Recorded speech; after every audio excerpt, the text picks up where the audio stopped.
Okay, we'll now take a look at exercise 13.7 on page 766. Let's read through it. Diversified semiconductors sells perishable electronic components. Some must be shipped and stored in reusable protective containers. And this is those containers that we're dealing with here. Customers pay a deposit for each container received. Deposits equal to the container's cost. Okay, they receive a refund when the container is returned. During 2016, deposits collected on containers shipped were $850,000.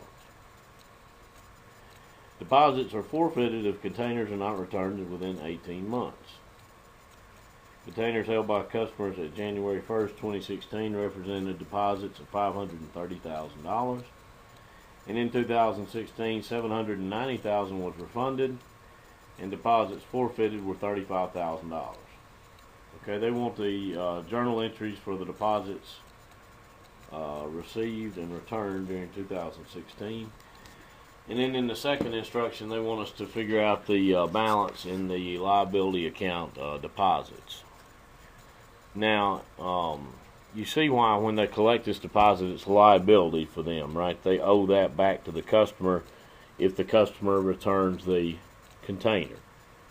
At a certain point, if the container is not returned, then we would transfer that that cost from a liability account to revenue. Alright, so first it says deposits collected on containers shipped during 2016 were $850,000. So for deposits collected, we'll debit cash for $850,000.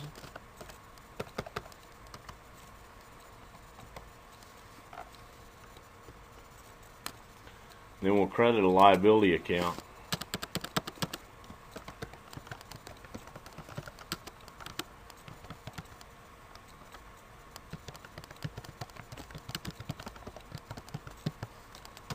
it's your book called liability-refundable deposits.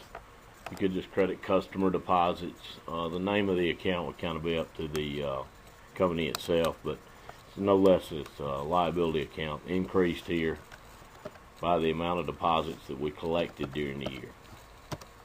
So did our cash balance. Okay, so that's cash that we collected for new deposits received during 2016. Some deposits were refunded during 2016, $790,000 worth. So that would be that would decrease our liability for the deposits.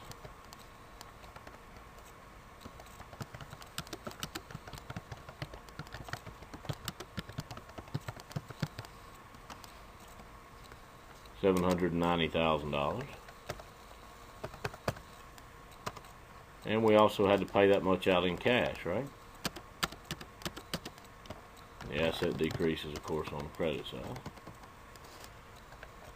The liability was decreasing there on the debit side. That's for refunds that we gave out during the year. Okay, now we need to take care of the deposits that were forfeited during 2016. They totaled $35,000. Well, that's going to decrease the balance in the liability account.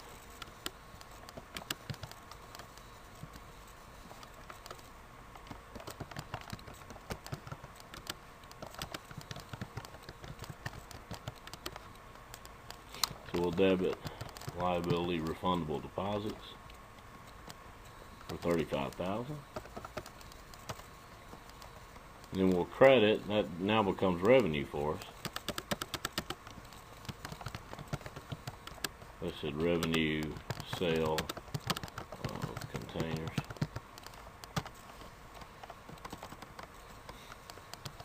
Okay, but we also have to decrease our inventory of containers. So, since we're accepting deposits equal to their cost, we really have no gross profit here. We just decreased the liability account. That became revenue for us. We're also going to increase the expense account, cost of goods sold. not cost of goods sold. Well, how about that? Okay, now it has to be increased. Think about it for a second. I think you'll have it at $35,000 as well. Because remember, we accepted the deposit in the amount of the cost of the containers, right? So the liability goes away and becomes revenue. We have to increase the expense account cost of goods sold by the same amount as well, and we'll decrease inventory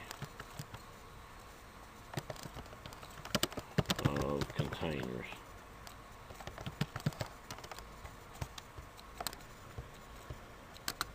And that was $35,000 as well.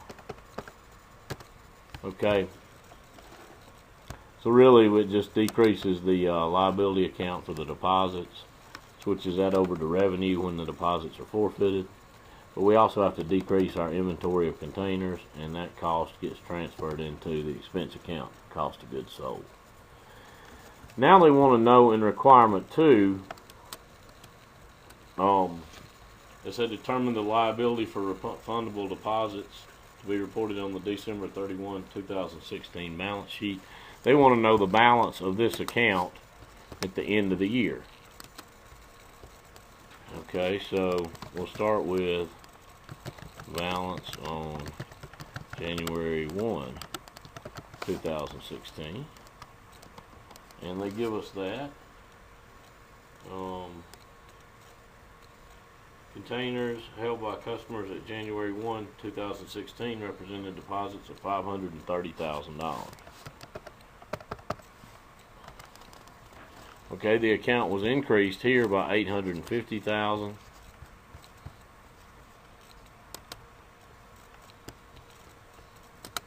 And that's for deposits received. It's an increase of $850,000. Then we have deposits returned.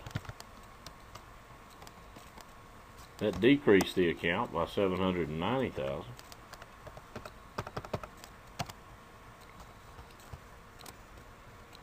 And then we also decreased the account for deposits forfeited.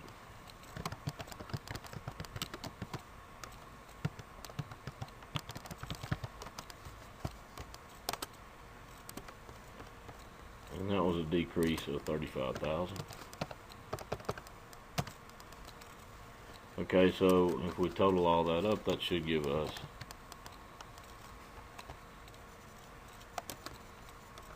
the balance on December 31.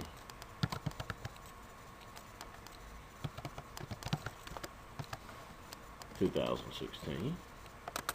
And let's see.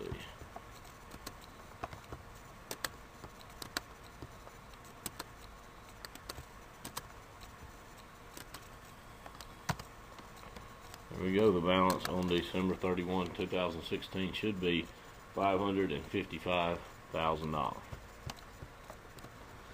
Now let's go back through this one more time. Our first entry was a debit to cash and a credit to the deposits liability account for new deposits collected in 2016. This entry was for deposits returned during 2016. We decreased the liability, also decreased cash.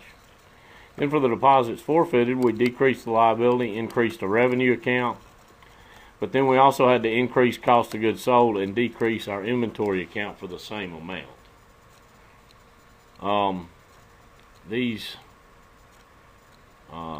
containers are not a revenue source for us. They're more like just a necessary evil, right? Whether they're selling perishable electronic components, there's where they're earning their revenue. They're just handling these containers just to make it more convenient for their customers. So now they want us to calculate the balance in the account. Well, it started out the year at $530,000. It was increased by deposits received, then decreased by the debits to the account, deposits returned, and deposits forfeited to get our balance at the end of December 2016. You guys, after working this one with me, I don't think you'll have any trouble with the next one in the Connect Plus site. It's 13.7 there as well. Thanks.